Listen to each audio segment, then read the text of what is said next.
ntabwo nkwiye kujya niganyira, nibaza uko ejo nzaba merewe,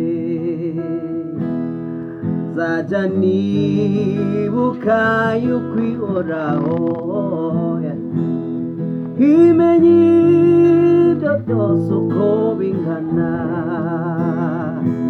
ifite umutima w'urukundo, kuko ikintu binkwiriye, umunezero n'umubabaro byose